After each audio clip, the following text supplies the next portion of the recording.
All right, how's everybody doing? Hotep, hey, how's everybody doing today?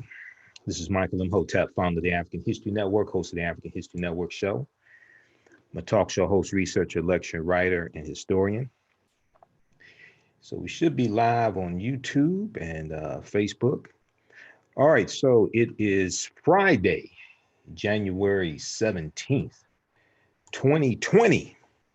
Happy New Year to everybody. For those who you haven't seen me in the new year. Hope everybody's doing well. So everybody share this broadcast on your Facebook page and invite your friends to tune in also, and on your YouTube channel, share this broadcast. All right. So I've posted a few articles dealing with this topic that I want to deal with tonight or today. And this deals with St. Louis prosecutor Kimberly Gardner. Okay, St. Louis prosecutor Kimberly Gardner, who has sued the city of St. Louis. And this deals with police misconduct, racial profiling, all different types of things like that.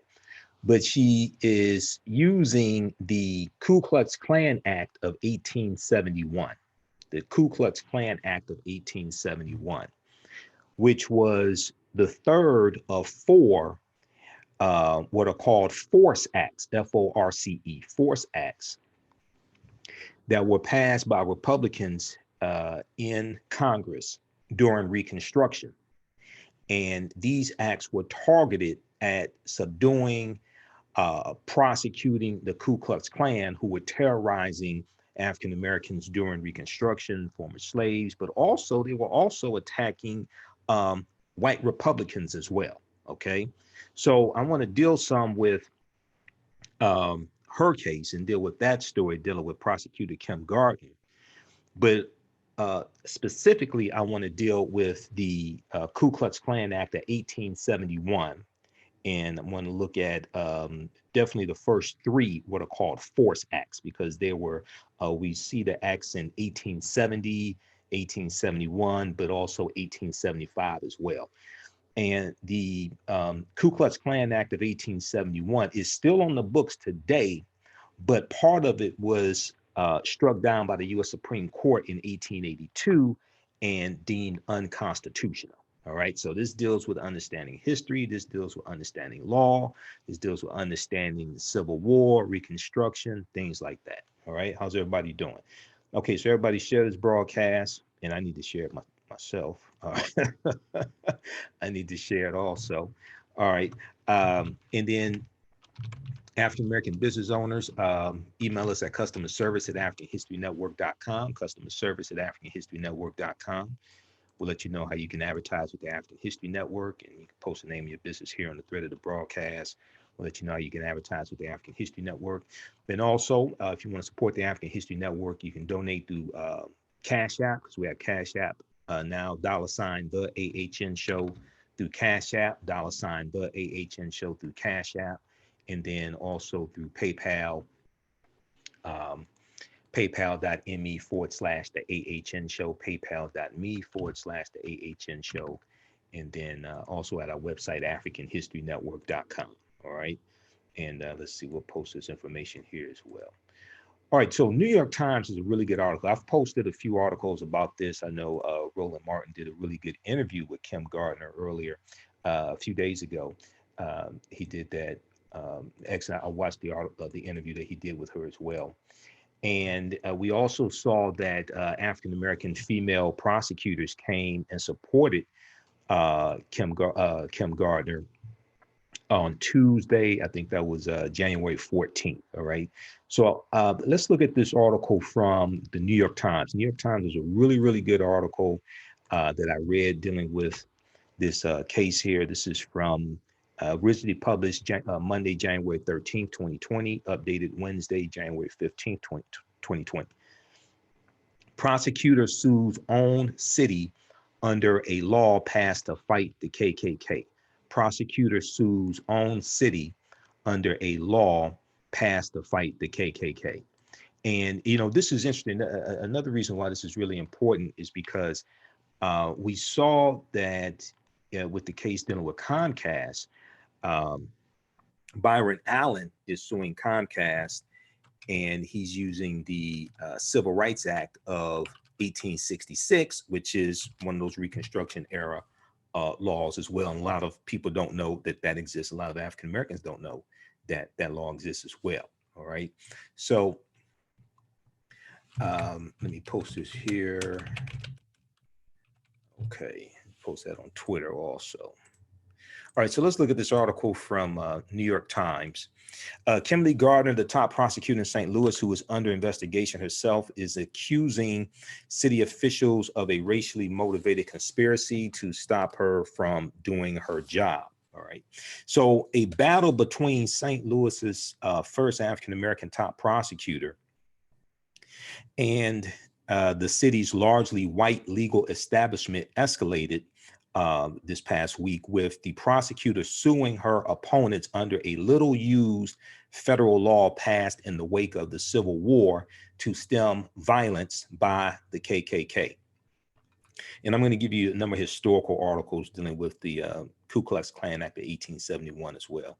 So Kimberly Gardner, the St. Louis city attorney, accused city officials, the local police union, and a special prosecutor of a racially motivated conspiracy, a quote, racially motivated conspiracy to deny the civil rights of racial minorities, end quote, by interfering with her efforts to crack down on police misconduct and to institute changes in the city's criminal justice system. Now, we've seen a number of progressive African-American prosecutors who've been elected in the past few years, whether it's Kim Foxx in Chicago, whether it's Wesley Bell in the county in Ferguson, Ferguson, Missouri, whether it's Kimberly Gardner, whether it's Marilyn Mosby in Baltimore, okay?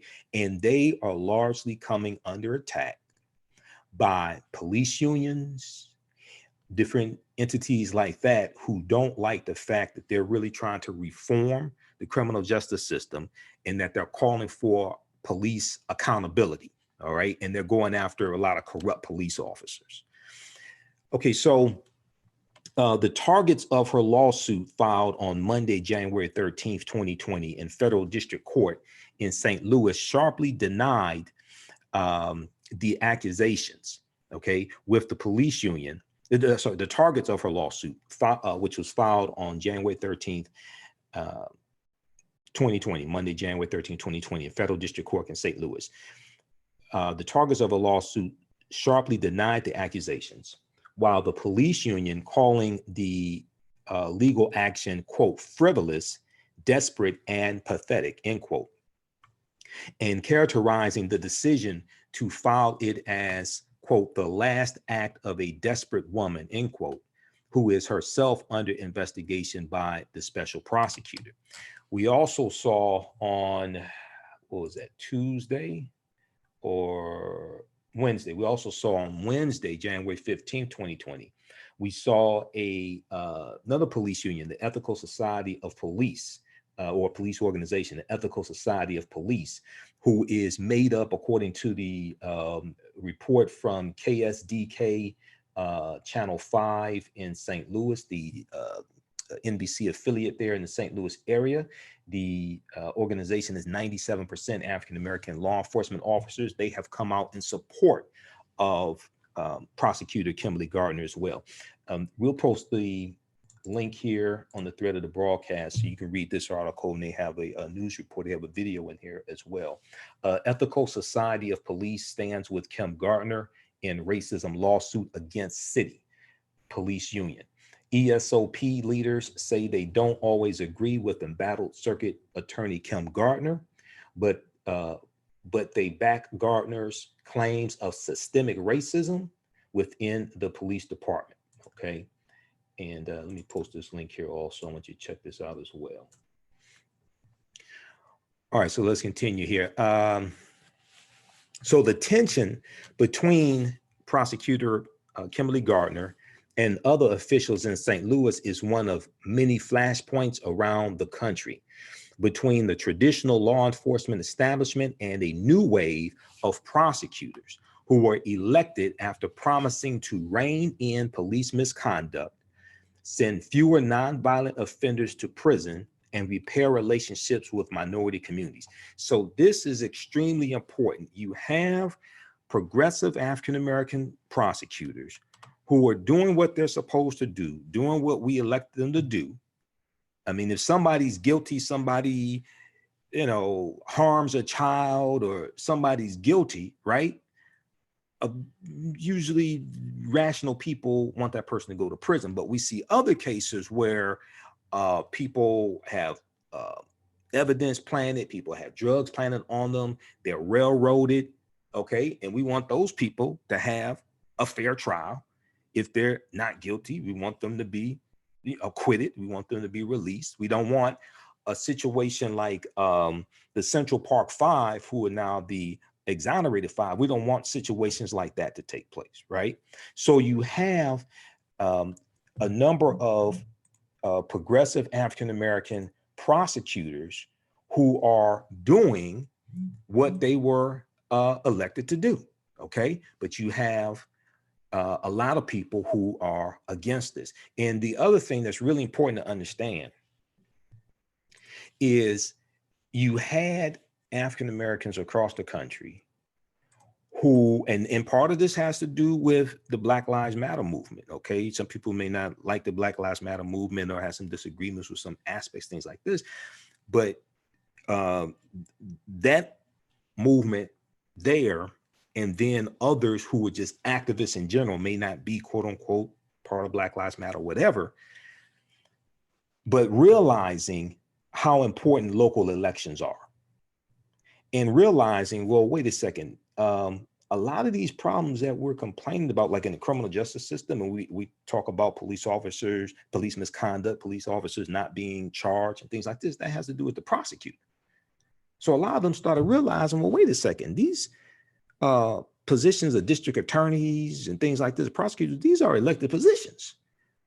So we need to run better candidates and vote them into office and vote these other people out of office that are doing us harm. So people started realizing this, really, right? And we saw this activism take place. Okay, so the prosecutors in office, Marilyn Mosby, Kim Foxx, who defeated Anita Alvarez in Cook County there in Illinois, and Anita Alvarez was the prosecutor who took 400 days to charge the police officer who killed Laquan McDonald, okay? Officer Jason Van Dyke. And Laquan McDonald was shot 16 times, and basically the shooting is on video.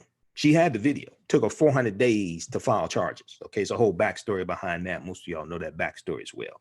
Mayor Rahm Emanuel waited until after he was reelected to release the video, because he knew if he released the video of the killing before the election, that the African Americans would have voted his ass out of office like they should have done in the primary. Okay, actually in the like they should have done in the primary. So it's a whole backstory behind that. Okay, I'm trying to make this a shorter video, a shorter broadcast. How you doing, Benita, Harris, Walter, Sherwin? Just a few of the people watching. Everybody share this broadcast on your social media platforms. Invite your friends to tune in as well. Okay. All right. You can invite your enemies to tune in also if you want to. It's all right with me. Maybe they'll learn something. All right, let's continue here. So tensions between St. Louis prosecutor Kimberly Gardner and other officials in St. Louis is one of many flashpoints around the country between traditional law enforcement establishment. So the other thing is, this is an example of how elections have consequences, okay? Traditional law enforcement establishment and a new wave of prosecutors who were elected after promising to rein in police misconduct, send fewer nonviolent offenders to prison, and repair relationships with minority communities.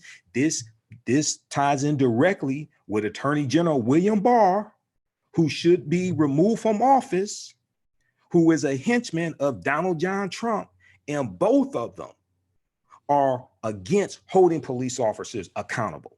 Both of them are against criminal justice reform. The First Step Act was not initiated by Trump. The First Step Act was not championed by Trump. In the White House, it was Jared Kushner who pushed the First Step Act because Jared Kushner's father went to prison.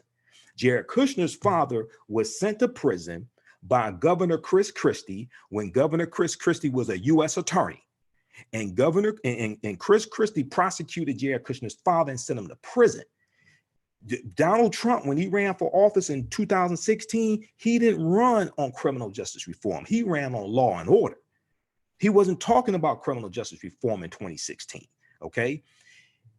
So, and then also we have to understand that there was bipartisan support in the Senate because see that bill that was passed, they tried to get that passed when Obama was in office.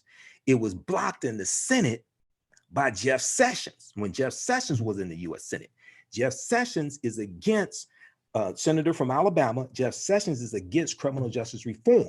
So Jeff Sessions becomes Donald Trump's first attorney general. Jeff Sessions stops the investigations into the patterns and practices of police departments, that there was a record number of those under the Obama administration. There were 24 or 25, which led to 14 or 15 consent decrees. There were, when Jeff Sessions became attorney general, he tried to back out of the consent decree with the Chicago Police Department and the Baltimore Police Department, and the federal judge would not let them do that. So, and then also he revoked the 2013 initiative that Attorney General Eric Holder put in place called Smart on Crime. What Smart on Crime did is it backed off of charging low-level nonviolent drug offenders with the harshest, longest sentences. They backed off of that, which contributed to a decrease in the U.S. prison population. So under President Obama, in December 2015, the U.S. prison population dropped to its lowest point in 20 years. Nobody wants to talk about that. See, they want to talk about Donald Trump and the First Step Act, okay? But they don't want to talk about the fact that under President Obama, the U.S. prison population dropped from 2.3 million down to 1.53 million. And the percentage of African Americans in prison dropped from 40% down to 34%. So under Trump, we see that there's been between 4,000 to 5,000 people freed by the First Step Act, okay? And that's not something he really championed. He signed the bill because Jared Kushner was pushing it, all right? But he's not for criminal justice reform. He's not even advocating that. Not only that, in August of 2016, President Obama announced that the federal government was not going to renew federal contracts with privatized prisons. When that news came out, the stock price of Core Civic and Geo Group, that are two of the largest owner-operators of privatized prisons in the country, it took a significant hit. Donald Trump comes in because he's an advocate of privatized prisons, and when he was interviewed by Chris Matthews on Hardball on MSNBC in March of 2016, he said privatized prisons seem to save money and work very well, and that's not true. When he before he took the oath of office, the stock price in privatized prisons went up. Then when he got in office, he reversed that initiative and they renewed the contracts with privatized prisons. Okay, so that's not something. Trump ain't for criminal justice reform.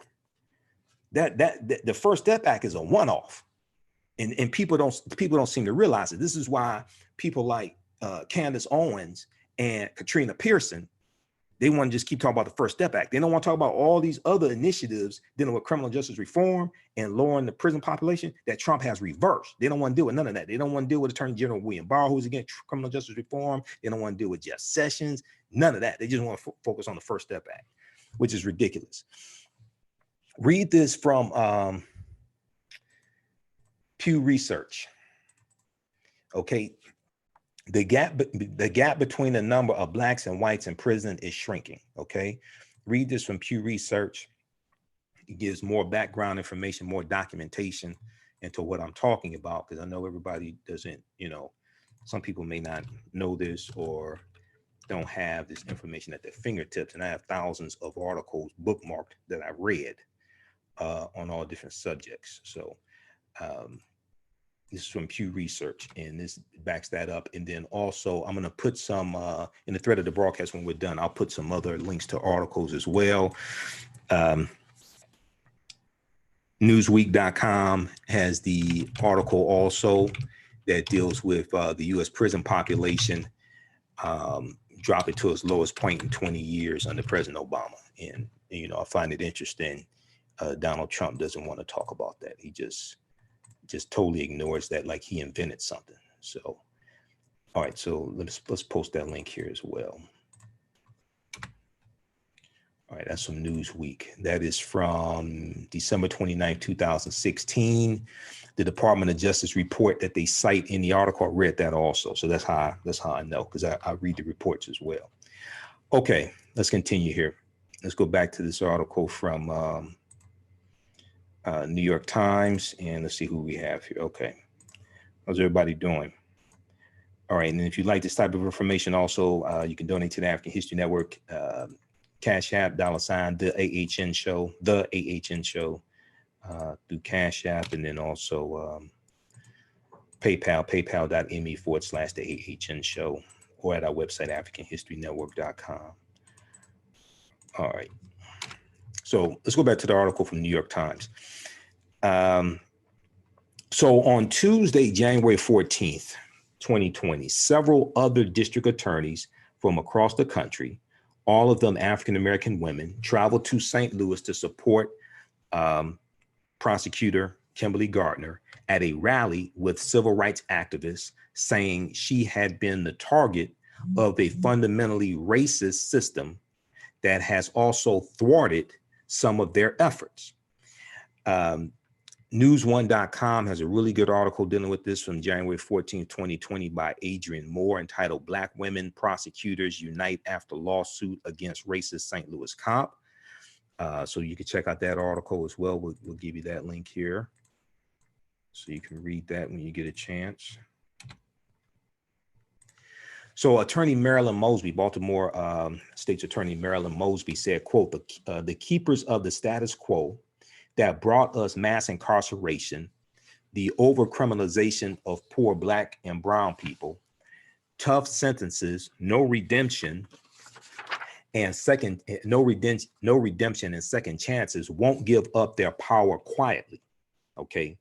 And she was also joined by prosecutors Aramis Ayala of Orlando, Florida, and several other prosecutors as well, African-American female prosecutors. Now, with her lawsuit, prosecutor Kimberly Gardner is in effect asking for a federal judge to step inside the workings of the city and the local court system to stop her civil rights from being violated, under the Constitution and an 1871 law commonly called the Ku Klux Klan Act, which criminalized efforts to re-enslave African Americans. So this is during Reconstruction. I know that on PBS, Henry Louis Gates Jr. did it was either a 3-part or 4-part series dealing with Reconstruction, okay?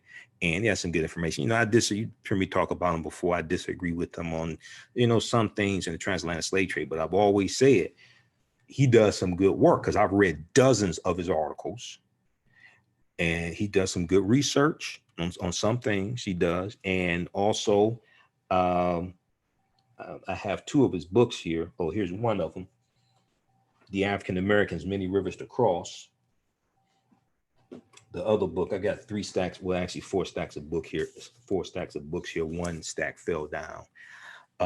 So his other book I can't get to, but the African Americans, Many Rivers to Cross. And so many people in 2012 saw the 6-part series on PBS, the African Americans, which dealt with African American history from basically 1619 up to the election of President Barack Obama.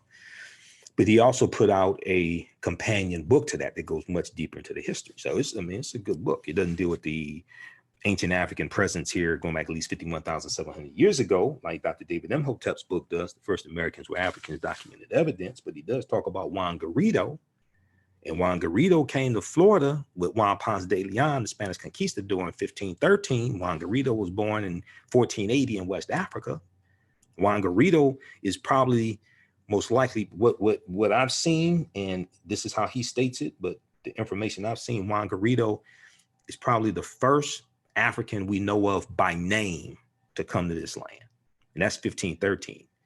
That's before, was that 116 years before Jamestown, Virginia, 1619. And in 1526, we know the Spanish were taking Africans into the territory we call South Carolina, 93 years before 1619 as well. All right, so the 1871 Ku Klux Klan Act, which criminalized efforts to re-enslave African Americans. So more recently, the 1871 Ku Klux Klan Act, which is still on the books now, the law has been wielded in a lawsuit against the promoters of the 2017 White Power rally in Charlottesville, Virginia, where the white female activist Heather Heyer was killed, accusing them of a conspiracy to commit violence against a racial minority. It was also invoked during the civil rights era to try to stop Southern sheriffs from blocking African Americans from voting, said Peter Joy, J-O-Y, who is a law professor at Washington University in St. Louis. But proving that the law applies in prosecutor Kimberly Gardner's situation would require a significant amount of evidence, he said. He said, quote, "It's a pretty high bar to clear," end quote. Now, Ms. Gardner has been at war with much of the St. Louis police force and the local legal establishment since she was elected in 2016. Okay, this was 2 years after the nearby Ferguson, Missouri erupted after the August 9th, 2014 killing of Michael Brown. Now, the St. Louis police force is mistrusted by many in the African-American community, which makes up half of the city's population, half the population in St. Louis. Now, I think it was 2016. I thought the population of St. Louis was about 67% when Tashara Jones ran for mayor, and she lost to, I think her name was Lyda Crewson. And Lyda Crewson was a white female city council person, about 64 years old. And because African-American people, just be honest, you had 3 or 4 African-American men who stayed in the race and didn't drop out and throw their support behind Tashara Jones. African-Americans split the vote, and the 64-year-old white woman became the mayor of St. Louis, okay? So I think she's still mayor today. TheRoot.com, Dr. Jason Johnson for The Root wrote an article dealing with this. And because Tashara Jones lost by like 888 votes. And I read that, I mean, you know, it was ridiculous what happened. And, you know, I ain't a big fan of The Root, but they have some good articles here and there, right? I want you to read this, because this is what I talked about in Detroit during the 2016, I think it was 2016 when, was it 26? I think the re-election of Mike Duggan, the white mayor here in Detroit. And I was warning African Americans about this, but they ain't listen once again. And they split the African American vote once again. And they split it again with the when John Conyers' seat was up after John Conyers retired, and his seat was up. Now, you know, Rashida Tlaib has done some good things. I can't take that away from her, but there was like 4 African Americans. I mean, make a long story short, the 4 African Americans that were running, when you added up the total number of votes they got, it was more than Rashida Tlaib. They split the African American vote again in the city that's 80% African American. Doesn't make any sense. We're not thinking strategically, okay? But black male ego sinks black woman magic in St. Louis election. Tashara Jones loses mayor's race by 888 votes. This is from this is 2017, March 8th, 2017, Dr. Jason Johnson for theroot.com. All right, read this article, because you read it and it appears that it was the, now I'm not trying to bash brothers, but it appears that it was that some ego of African-American men or whatever it was, I don't know, they were polling worse in the election than she was. And the thing that made it so bad was they said that Tashara Jones talked about how when the deadline came for everybody to file who's going to run, right? The African-American women, the African-American candidates decided to put all of their support behind the African-American female candidate who had the best choice. That was who had the best chance. That was Tashara Jones. So the sisters were working, they worked together to help her get elected. At least three African-American men stayed in the race, and they were polling worse than her. And they split the African-American vote. It didn't make, she lost by 888 votes. Here's what Tashara Jones said. She said, quote, "I'm really disappointed that the ego, patriarchy, and sexism won the day yesterday," Tashara Jones told The Root. Quote, "When all the black candidates met before filing the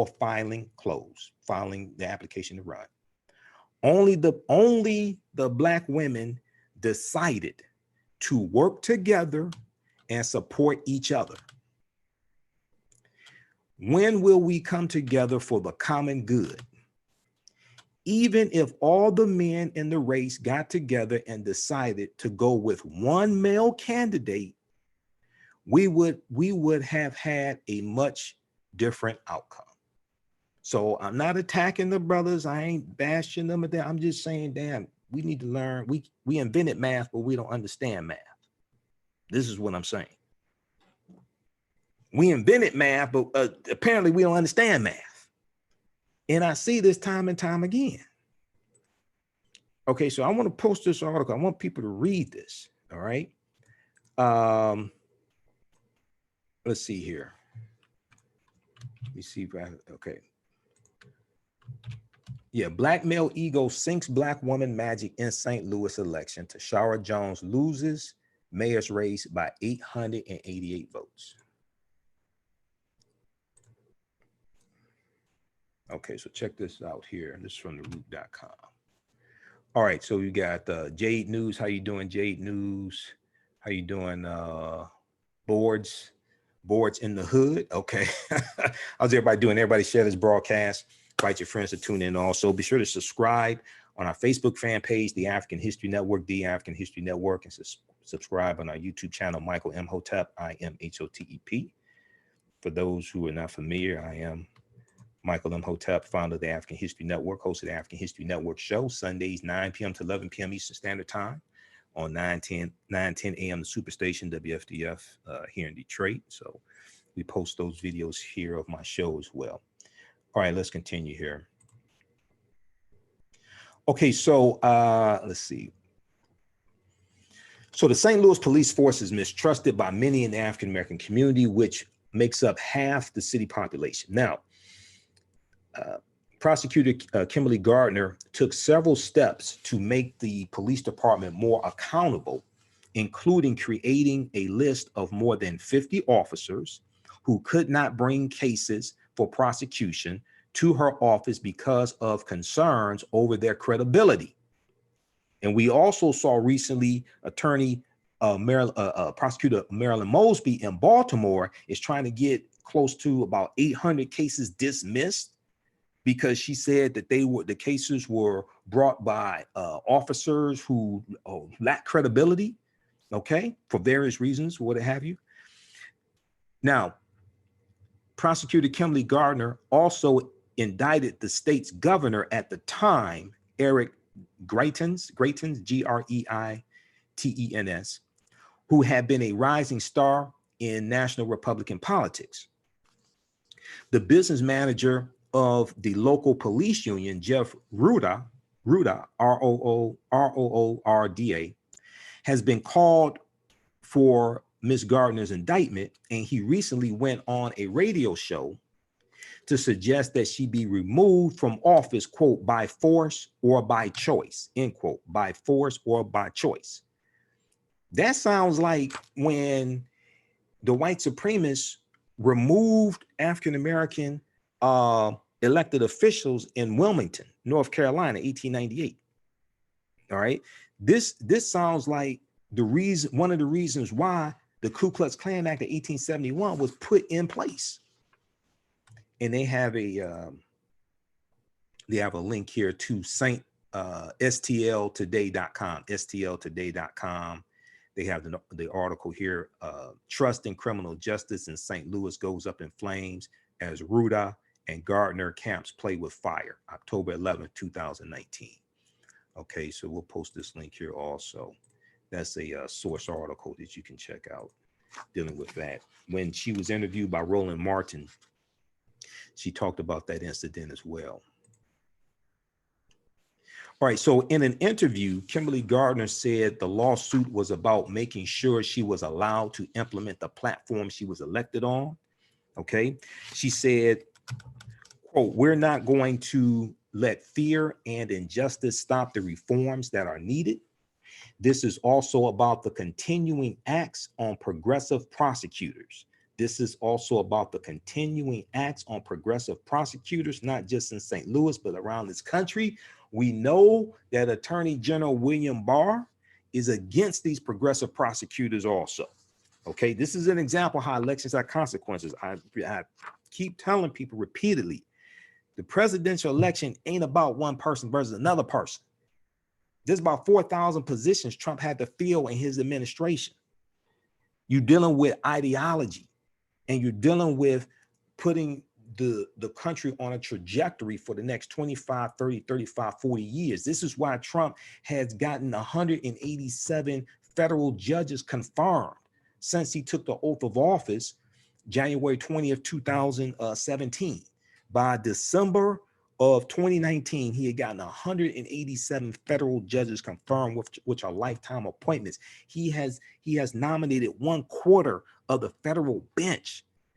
These people will be handing down judgments, handing down decisions for the next 25, 30, 35, in some cases 40 years, because they are, what he's doing is nominating very young, ultra conservative white males, many of them anti-civil rights. Many of them anti-civil rights. Some of these nominations are so terrible. Some of these nominations are so terrible that the American Bar Association has come out in opposition to them. Okay. Yeah, some of them are coming out in opposition to them. All right. So I'll post some articles dealing with this. Just one second.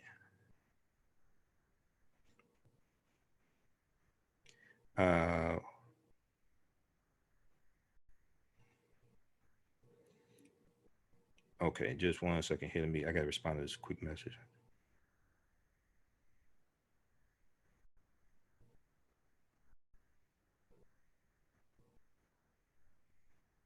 All right, so this is deep. This is dealing with how elections have consequences.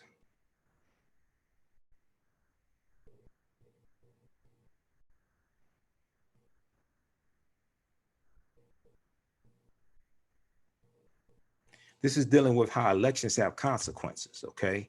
And this is something, you know, I don't just study history, I study politics as well. And I do lectures across the country, and this is something that many of our people don't understand. We get caught up in personalities and things like this. I'm like, you ain't marrying this person. You're not having a, you're not taking them to the prom or anything like that. So we have to understand how elections have consequences. Okay.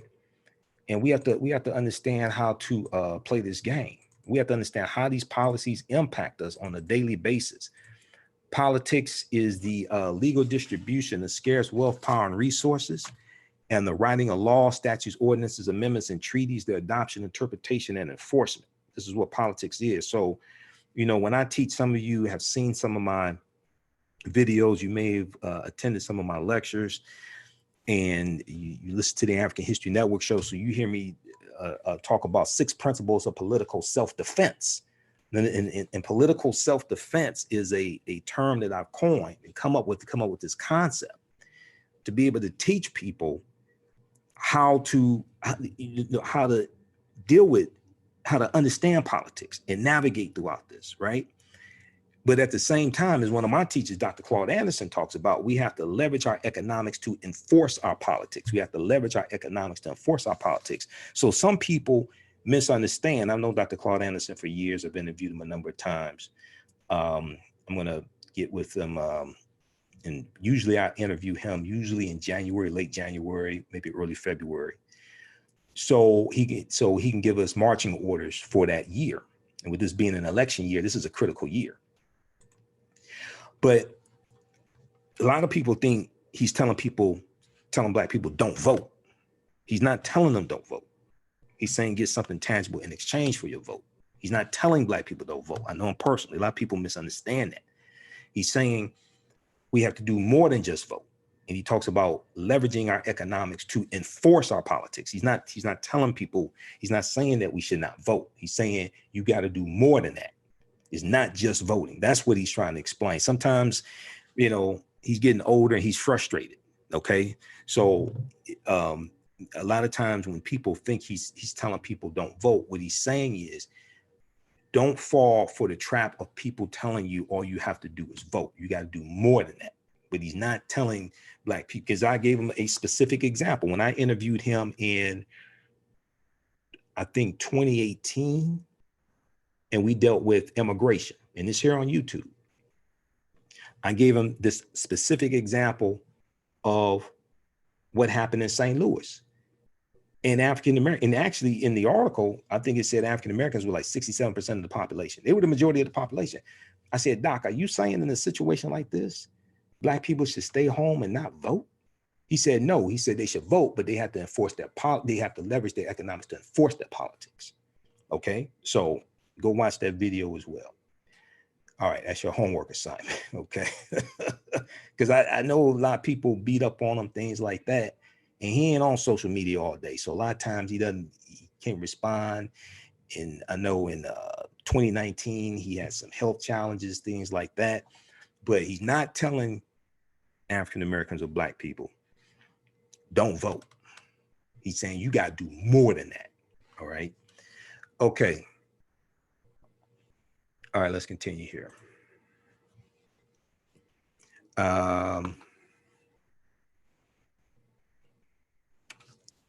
Okay, so in an interview, Kimberly Gardner said the lawsuit was about making sure that she's allowed to implement the platform she was elected on. So she wants to fulfill her campaign promises, which is admirable. Okay, I appreciate that. She wants to fulfill her campaign promises.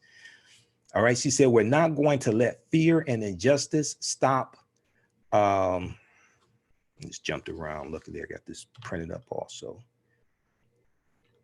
Okay, we're not going to let fear and injustice stop the reforms that are needed. This is also about the continuing attacks on progressive prosecutors, not just in St. Louis, but around this country. Okay, and she's correct about that. And if this fool gets back, I'm telling you right now, you do not want to see this country, this fool gets reelected again. Because the only thing that's keeping him from going like 100% buck wild is, one, an impeachment trial, and two, he has to get reelected. If this fool gets reelected to a second term and he don't have to worry about getting reelected again, okay, you ain't gonna want to see America. I'm telling you right now. You think it's bad right now? No. All right, now, Mr. Carmody has said that the investigation of Ms. Gardner is continuing, which she has described as a way to limit her effectiveness by keeping a cloud of uncertainty over her future.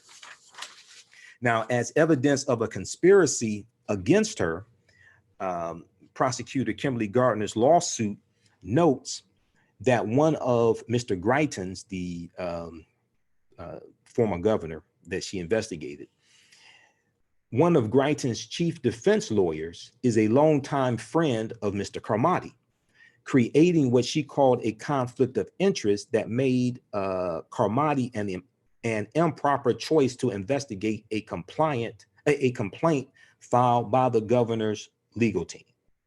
He was appointed by a state judge at the request of the city's police force after the complaint was filed. Now, Carmody did not return a call seeking comment on the lawsuit.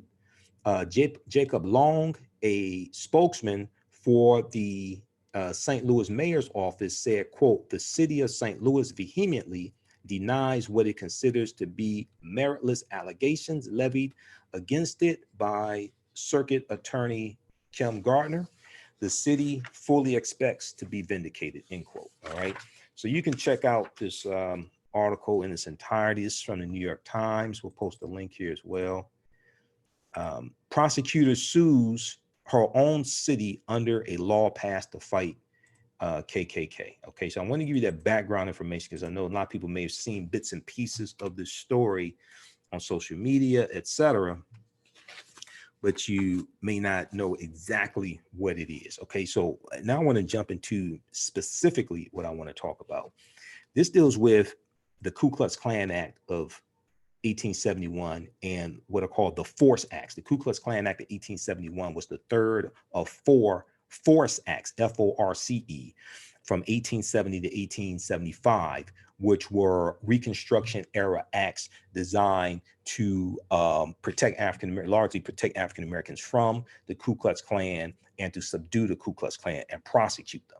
Okay, so let's look at, I'm going to give you, I think, 4 articles. First one is from history.com. History.com is the official website of the History Channel, history.com. April 20th, Ku Klux Act passed by Congress. Okay, Ku Klux Act passed by Congress.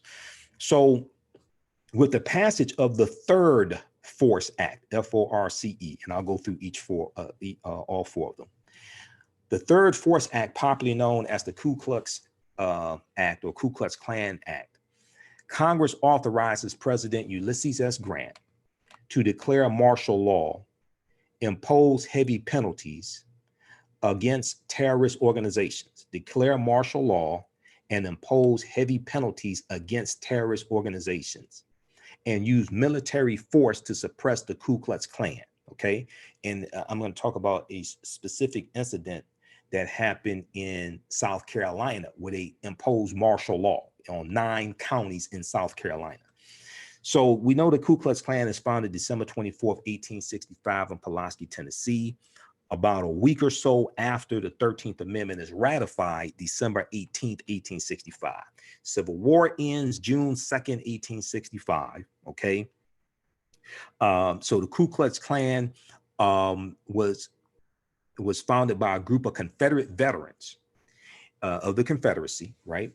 And the KKK rapidly grew from a secret social fraternity to a paramilitary force that was bent on reversing the federal government's progressive Reconstruction era activities in the South, especially policies that elevated the rights of the African American population there in the South.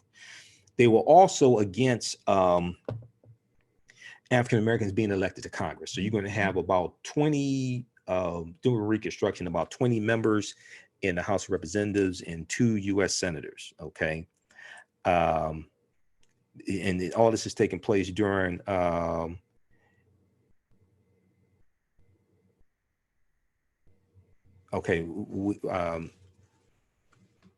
you had about 2 U.S. senators as well. This is all during Reconstruction, which is 1865 to 1877, Reconstruction. All right. And if you go to pbs.org, Public Broadcasting System, they have the, you can stream the series that Henry Louis Gates Jr. did called Reconstruction. All right, let's see here. All right, so the name of the Ku Klux Klan was derived from the Greek word kyklos, Kyklos, meaning circle, and the Scottish Gaelic word clan, which was probably chosen for the sake of alliteration, KKK. Under a platform of philosophized white racial superiority, the KKK employed violence as a means of pushing back Reconstruction and its enfranchisement of African Americans.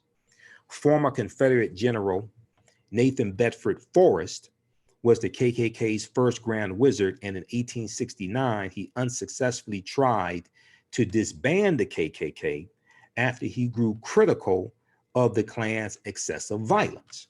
Okay, so it was too violent for Nathan Bedford Forrest, who was the first Grand Wizard of the Klan. So most prominent in counties where African Americans and whites were relatively balanced, the KKK engaged in terrorist raids against African Americans and white Republicans at night, employing intimidation, destruction of property, assault, murder, hangings, things like this, okay, to achieve its aims and influence upcoming elections, because they were terrorizing African Americans who were trying to vote. In a few southern states, Republicans organized militia units to break up the Klan. In 1871, passage of the Ku Klux Klan Act led to 9 South Carolina counties in 1871 being placed under martial law and thousands of arrests. In 1882, the U.S. Supreme Court declared the Ku Klux Klan Act unconstitutional, but by that time, Reconstruction had ended and the KKK had faded away. Okay, so the KKK still existed, but it's going to die down in numbers, things like this. It's going to be rejuvenated. You have 3 periods really of Klan dominance in this country. After the Civil War ends, 1865, okay, the Ku Klux Klan Act of 1871 is going to diminish the power of the Klan to a certain extent. A lot of the early Klan members, things like this, are going to die out as well.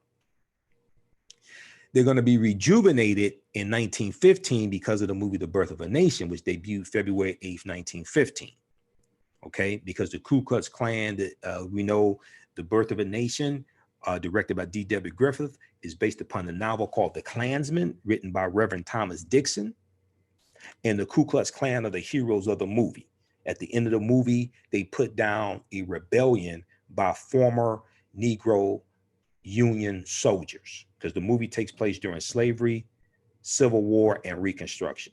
Okay, so you have a rejuvenation of the Ku Klux Klan starting basically 1915. They're going to become very powerful going into the 1920s. Then you have another resurgence of the Klan in the 50s and 60s during the Civil Rights Movement. Okay, so check out this article here from history.com. Ku Klux Act passed by Congress, okay, 1871. Now, if we look at Britannica.com has a good article as well, which deals with the Force Acts. Britannica.com, official website of Encyclopedia Britannica.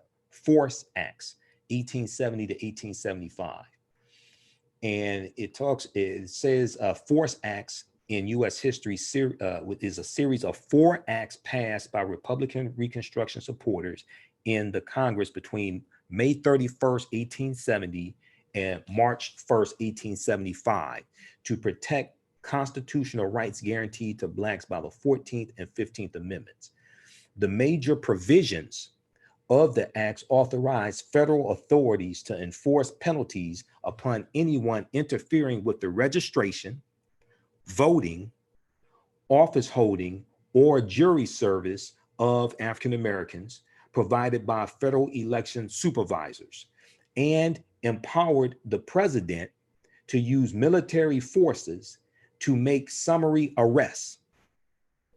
Under the Act of April 20th, 1871, which is known specifically as the Ku Klux Klan Act. Now, this is the third of 4 force acts. Under this act that was passed, and it passed the House of Representatives April 20th, 1871, and then President Ulysses S. Grant signed it into law later that same day. 9 South Carolina counties were placed under martial law in October of 1871. 9 South Carolina counties were placed under martial law in October of 1871. This act and earlier statuses resulted in more than 5,000 indictments and 1,250 convictions through the South. In subsequent Supreme Court decisions, various sections of the acts were declared unconstitutional. So it's still on the books today, but it's been weakened, okay? Read this entry from Britannica.com dealing with the force acts, okay? And they deal with the 4 acts from 1870 to 1875. Now, if we look at Senate.gov, Senate.gov is the official website of the US Senate. Senate.gov has a history section there, okay, which deals with bills that were passed in the Senate, different things like this, history, right?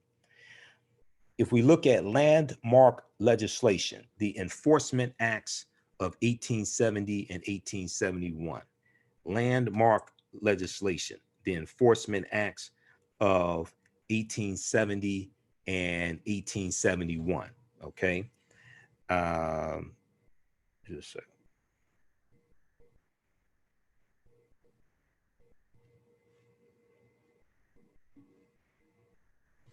Okay, the enforcement acts of 1870 and 1871. So the adoption of the 13th, 14th, and 15th Amendments to the Constitution extended civil and legal protections to former slaves and prohibited states from disenfranchising voters, quote, on account of race, color, or previous condition of servitude, end quote. On account of race, color, or previous conditions of servitude, end quote. Forces in some states were at work, however, to deny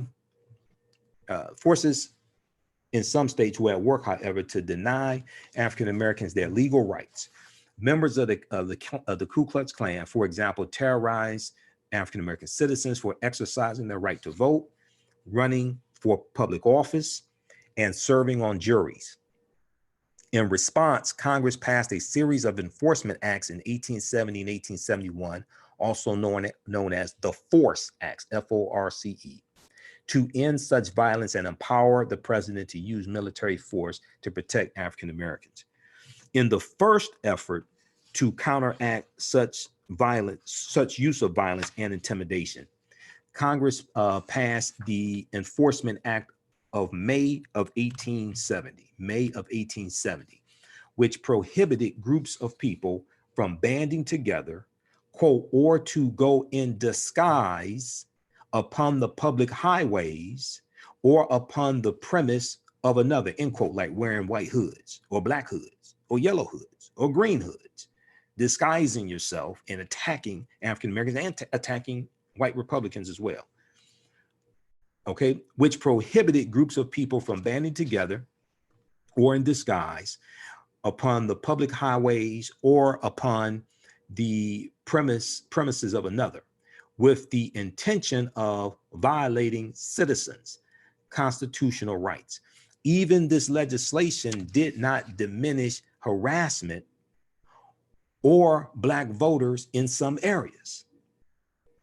Now, in December of 1870, Senator Oliver H.P.T. Morton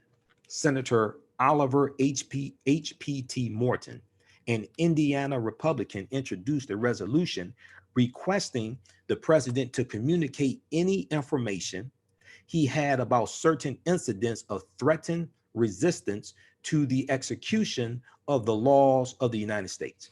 Now, after the Senate adopted Senator Morton's resolution, President Ulysses S. Grant submitted several War Department reports relating to events in several southern states. These reports were referred to the Select Committee of the Senate to investigate the alleged outages, to investigate the alleged outrages in the southern states, chaired by Senator Henry Wilson of Massachusetts. In the next Congress, the Joint Select Committee to inquire into the condition of affairs in the late insurrectionary states broadened the mandate. Now, while these committees were investigating Southern attempts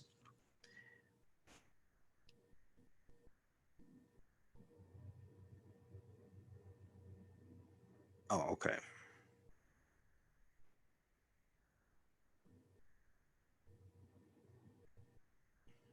Okay. All right. Sorry about that. All right. So somebody's messaging me is something I was responding to. All right. Now, while these committees were investigating Southern attempts to impede Reconstruction, the Senate passed two more force acts, also known as the Ku Klux Klan Acts, designed to enforce the 14th Amendment, 1868, gives citizenship to African Americans, formerly enslaved African Americans, and the Civil Rights Act of 1866, which Byron Allen is using in the court right now, dealing with the case with Comcast. Now, the second Force Act, which became law in February 1871, placed administration of national elections under the control of the federal government and empowered federal judges and United States Marshals to supervise local polling places. Okay, this is the second Force Act of February 1871. It placed administration of national elections under the control of the federal government and empowered federal judges and United States Marshals to supervise local polling places. So federal elections are for president, U.S. House of Representatives, U.S. Senate, federal elections.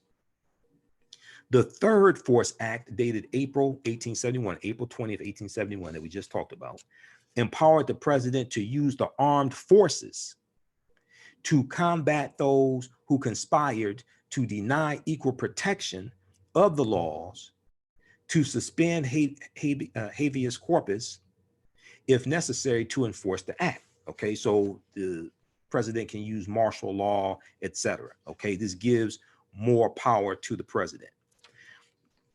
Now, while the Force Acts and the publicity generated by the Joint Committee temporarily helped put an end to the violence and intimidation, the end of formal Reconstruction in 1877 allowed for a return of large-scale disenfranchisement of African Americans. Okay, so we're going to see it increase after, we're going to see it increase some after Reconstruction ends, but also, and you're going to have other groups. It wasn't just the Klan. You have, you have other terrorist groups, and some of them didn't have names either. Okay, but we're going to see that is going to, we're also going to see that the Klan over the years, the dominance of the Klan is going to die down because they're dying out. And we see them rejuvenated in the 1910s, especially in 1915 when the Birth of a Nation comes out. All right, and then, so that's from Senate.gov. Senate.gov is the official website of the US Senate, and they have a history section there. So you can go there. They have history of a lot of bills, all the types of things like that at history.gov. Okay, so I encourage people to check that out. Then we have house.gov. Now, house.gov is the official website of the House of Representatives. House.gov also has a history section. When we look at house.gov, they have an entry here for the Ku Klux Klan Act of 1871, April 20th, 1871. Okay, and it talks. I'm going to skip over some of this here, but look at my notes. So the Ku Klux Klan Act, the third of a series of increasingly stringent enforcement acts, was designed to eliminate extra legal violence and protect the civil and political rights of 4 million formerly enslaved Africans. The 14th Amendment, ratified in 1868, defined citizenship and guaranteed due process and equal protection of the law to all. Vigilante groups, and let me blow up because the font size on their website is smaller. All right, so vigilante groups like the KKK, however, freely threatened African Americans and their white allies in the South and undermined the Republican Party's plan for Reconstruction. The bill authorized the president to intervene in the former rebel states that attempted to deny, quote, any person or any class of persons of the equal protection of the laws or of equal privileges or immunities under the laws, end quote. The law did not only apply to the Ku Klux Klan, it applied to white domestic terrorists. So even if they weren't members of the Klan, it still applied to them. Okay, I just want to. It's ostensibly known as the Ku Klux Klan Act of 1871 because at that time that was like the dominant group, but it wasn't only apply. It didn't only apply to them. All right, so to take action against this newly defined federal crime, the president could suspend habeas corpus, deploy the U.S. military, or use, quote, other means as he may deem necessary, end quote. Now, opponents of this bill denounced the bill as an unconstitutional attack on state governments and individual liberty. Quote, James M. Leach of North Carolina said, quote, all the powers of the government will be absorbed in the hands of one man. Okay, he warned. And administration supporter William E. Lansing of New York rejected the, quote, mischievous doctrine of state sovereignty, end quote, and cited the prevalence of, quote, acts of outrage and violence, which the states where they occur have either no power or will to prevent, end quote. Now, David P. Lowe, L-O-W-E of Kansas, stressed that the legislation fulfilled the 14th Amendment's promise of equal protection under the law. He said, quote, let the different classes of our populations feel that the interest and welfare of one is the interest and welfare of all, end quote. So after both chambers of Congress agreed to the conference report on April 20th, so both chambers, the Senate and the House of Representatives. House of Representatives is the lower chamber, the Senate is the upper chamber. Okay, and you know, even today, some of these idiot Republicans on the lower chamber, because see, a lot of senators, because the term in the Senate is 6 years, term in the House of Representatives is 2 years. A lot of senators look down on the House of Representatives. They looked at, that's the house that a lot of crazies are in. Okay, and you see some of these idiots here. Jim Jordan of Ohio, Louis Gohmert of Texas, Doug Collins of Georgia, Republicans in the House of Representatives. Okay, so a lot of them, and even today, you know, I suspect that some of the senators still look down on some of those in the Senate.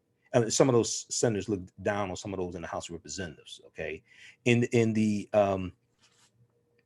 it used to be that you serve in the House of Representatives first for a number of terms and learn the system and things like that, and then you run for Senate, then you go to the upper chamber.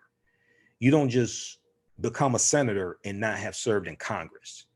A lot of times the old guard will look down upon senators who didn't serve in the House of Representatives. That's where like you earned your stripes. You write bills, you learn how this whole system works. You get You know, you serve 5 terms, whatever it is. Term is 2 years, okay? Then you run for the Senate. Then you go to the upper chamber. All right. So some people today don't do it that way. When you look at a Lindsey Graham in like 98, 99, when they were impeaching Trump, Lindsey Graham was in the House of Representatives. Okay. Republican senator from South Carolina. When you look at Chuck Schumer, who's the Senate minority leader, okay, Democrat from New York, he was in the lower chamber. He was in the House of Representatives in 98, 99. Okay. So that's how, like, traditionally you did it, but you had others who don't do it like that. Okay, so after both chambers of Congress agreed to the conference report on April 20th, President Ulysses S. Grant signed the bill into law later that day. Nearly 6 months later, in October 1871, Grant used these powers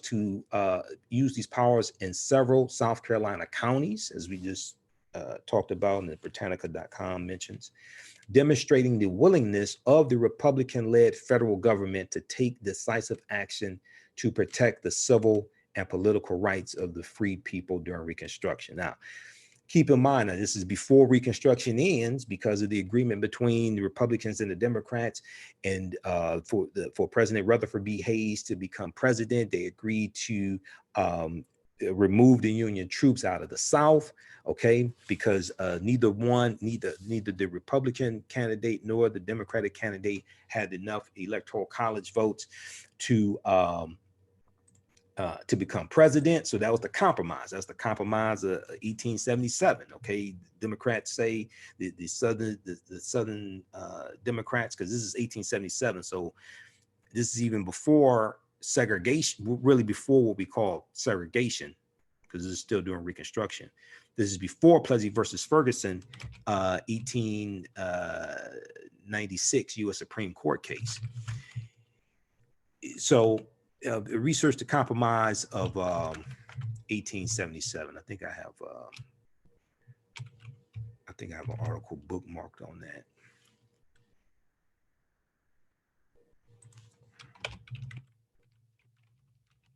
Because that's what ends Reconstruction, and then we see our rights being reversed. Okay, after that. Yeah, history.com has an article dealing with that as well, compromise of 1877.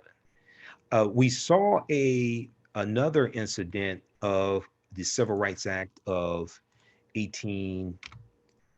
sorry, not Civil Rights Act, the Ku Klux Klan Act of 1871 being utilized. We saw another incident of that in the 2016 presidential election. Okay, I think that's when it was. ThinkProgress.org has an article. Judge orders Trump campaign to stop intimidating Ohio voters. Judge orders Trump campaign to stop intimidating Ohio voters. Lawsuits are still pending in Nevada, Pennsylvania, and Arizona. So this is from November 4th, 2016. This is 4 days before the 2016 presidential election. Okay. And in this, so it talks, I'll give you the link here. It says an Ohio federal judge on Friday issued a restraining order against the Donald Trump campaign, finding that Trump supporters are planning to monitor urban areas and illegally intimidate minority voters in the crucial swing state. This is a violation of the Ku Klux Klan Act of 1871. Cleveland-based civil rights attorney Subodh Chandra, S-U-B-O-D-H, Subodh Chandra, who was observing Friday's hearing, reported the news on Twitter. Scrolling down here, it talks about, it mentions the civil rights, the KKK Act of 1871. Lawyers for the DNC, Democratic National Committee, asked the court to rule that Donald Trump, Roger Stone, who was convicted in federal court, Roger Stone, and the GOP are violating both the Voting Rights Act of 1965 and the 1871 Ku Klux Klan Act and to issue an order restraining the voter intimidation through November 8th, 2016. Okay. So check out this article here also from thinkprogress.org. All right. But all this ties into history. This is an example of history in the headlines as well. This ties into history. This ties into law. A lot of African Americans don't know about this act. A lot of them didn't know about the Civil Rights Act of 1866. Okay, and many African Americans think civil rights started with Dr. King and Rosa Parks. They think civil rights started with the Civil Rights Act of 1964. No, you had the Civil Rights Act of 1957. You had one in 47. You had a Civil Rights Act in 1865, which was vetoed by President Andrew Johnson, if I remember correctly. That one was vetoed. Then they came back. The radical Republicans came back with the Civil Rights Act of 1866. That one laid the foundation for the 14th Amendment of 1868. Okay. So all this ties into history and law. And, a people's history and culture teaches them how to deal with the problems of the past and the present and the future to meet the needs of the community. All this ties into politics. Politics is the legal distribution of scarce wealth upon resources and the writing of laws, statutes, ordinances, amendments, and treaties, their adoption, interpretation, and enforcement. All right. So how's everybody doing? We have Jade. Who else is here? Jade News. We got Boards in the Hood. Everybody share this broadcast. Invite your friends to tune in. If you like this type of information, you can also donate to the African History Network. We have Cash App now, so $ the AHN show, $ the AHN show through Cash App. We just posted the link here. Also through PayPal, paypal.me/the AHN show, paypal.me/the AHN show, and at our website, AfricanHistoryNetwork.com. If you want to set up for recurring donation through PayPal, you can do that also at our website. Click on the yellow donate button. All of my DVD lectures are available at our website, AfricanHistoryNetwork.com, AfricanHistoryNetwork.com. So we have a new bundle pack just in time for African American History Month, the Michael Imhotep Black History Month, 15 DVDs, actually 16 DVDs, because I had an additional one bundle pack. It's like a $250 value on sale for $100. So we just posted the link here as well. And it's on the homepage of AfricanHistoryNetwork.com. Okay. And we also have our 6 DVD bundle pack, Black Migration, 1619 to 2019. Black Migration, 1619 to 2019. And it deals with a lot of my presentations from 2019, including Black Migrations, which deals with this 400-year anniversary. And it also deals with 6 principles of political self-defense, understanding how laws and policies impact the economic conditions of African Americans. That one's in there as well. So we have a number of DVDs. There's 6 in that bundle pack. We have it in DVD format and digital download format. Okay, so that's at AfricanHistoryNetwork.com as well. And then we'll also post a link here on the thread of the broadcast. All right, African American business owners. Hey, how you doing? Nayuser. African American business owners, post the name of your business here on the thread of the broadcast. You can advertise with the African History Network. Email us at customerservice@AfricanHistoryNetwork.com. Our current promotion is buy 1 month, get 2 months free. We can get you up and running today. A lot of people want to get their financial house in order. For a 2020 certified financial planner, Martisha Patterson can help you with that as well. Financial planning is an important tool in helping you get and maintain control of your finances and over time build wealth. A certified financial planner is a resource who can help analyze your financial situation and discover resources you can use to maximize your success. Martisha Patterson is a certified financial planner with over 20 years in the wealth management industry. She will help you apply proven tools, techniques, and strategies to get your financial house in order. Contact her for a free consultation today. You've seen some of my interviews I've done with her as well.